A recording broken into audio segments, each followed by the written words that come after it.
నోటికి ఏదైనా రుచిగా తినాలనిపించినప్పుడు ఇలా మెంతికూర కోడిగుడ్డు వేపుడైతే చేసుకోండి.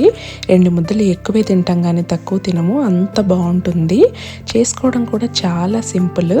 ఎలా చేసుకోవాలో ఇప్పుడు చూద్దాము. దానికోసం అయితే నేను ముందుగా ఉల్లిపాయ, పచ్చిమిర్చి, ఒక మీడియం సైజు మెంతికూర కట్టని సన్నగా తరిగి అయితే పెట్టుకున్నాను. కావలసిన కోడిగుడ్లను కూడా ఉడకపెట్టేసేసి మధ్యలో ఒక ఘాటు పెట్టి రెడీగా ఉంచుకున్నాను. ముందైతే ఇలా బాణల్లో ఆయిల్ వేసేసాక ఉల్లిపాయ, పచ్చిమిర్చి ఇలా స్లిట్ చేసి పెట్టుకున్న కోడిగుడ్లను కూడా వేసేసి ఫ్రై చేసుకుంటున్నాను. మనం గుడ్లని సపరేట్గా నూనెలో వేయించాల్సిన అవసరం లేదు. ఇలా ఉల్లిపాయతో పాటు వేసేస్తే చక్కగా ఎర్రగా వేగుతాయి అన్నమాట. ఇప్పుడు దీంట్లోనే నేను కూరకు సరిపడినంత కారం, ధనియాల పొడి, పసుపు కూడా యాడ్ చేసేసుకుంటున్నాను. ఇలా నూనెలోనే కారం, ధనియాల పొడి, పసుపు వేయటం వల్ల గుడ్లకు కూడా మంచి రంగు వస్తుంది. ఇంకా కూర కూడా చాలా రుచిగా ఉంటుందన్నమాట. మనం ఉల్లిపాయ మగ్గిపోయాక లాస్ట్లో వేసే కన్నా ముందే వేస్తేనే టేస్ట్ బాగుంటుందన్నమాట.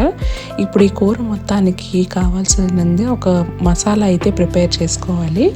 దానికోసం అయితే నేను ఇక్కడ ముందు ఈ గుడ్లు ఇవి మగ్గుతూ ఉంటాయి కదా, ఈ లోపైతే ఆ మసాలాని అయితే తయారు చేసుకుందాం. దానికోసం అయితే ఒక చిన్న అల్లం ముక్క, ఒక 4 వెల్లుల్లి రెబ్బలు, ఇంకా కొద్దిగా జీలకర్ర, ఒక చిన్న చెక్క ముక్క, 2 లవంగాలు రోట్లో వేసుకుని దంచుకుంటున్నాను నేను.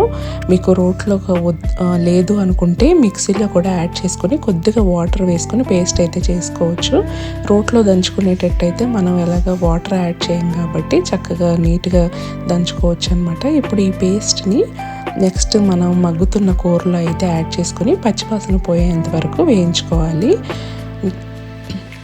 ఇక్కడ మనం పేస్ట్ రెడీ చేసుకునే లోపు ఉల్లిపాయలన్నీ కూడా మగ్గిపోయాయి కదా, దాంట్లో ఇప్పుడు ఈ అల్లం వెల్లుల్లిపాయ పేస్ట్, మసాలా పేస్ట్ అంతా కూడా యాడ్ చేసేసి ఒక్కసారి ఫ్రై చేస్తున్నాను. చక్కగా ఫ్రై చేసుకుంటేనే మనకి ఇక్కడే చక్కగా గుమగుమగా మంచి వాసనలు వస్తూ ఉంటాయి అన్నమాట ఇల్లంతా కూడా. ఇప్పుడు బాగా ఫ్రై చేసుకున్నాక దీంట్లో సన్నగా తరిగిన మెంతికూర కట్ట అయితే యాడ్ చేసేస్తున్నాను.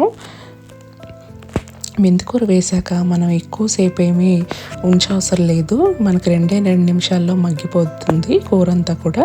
ఇప్పుడు కూర మొత్తానికి తగినంత సాల్ట్ అయితే యాడ్ చేస్తున్నాను. నేను సాల్ట్ లాస్ట్లో ఎందుకు యాడ్ చేస్తున్నానంటే మెంతికూర వేసాక మనకి కరెక్ట్గా తెలుస్తుంది కదా ఎంత సాల్ట్ వేయాలో, అందుకే సాల్ట్ అయితే నేను లాస్ట్లో యాడ్ చేస్తున్నాను. అంతేనండి, ఒక్క 2 నిమిషాలు మగ్గిచ్చేస్తే చాలు, కూర రెడీ అయిపోతుంది.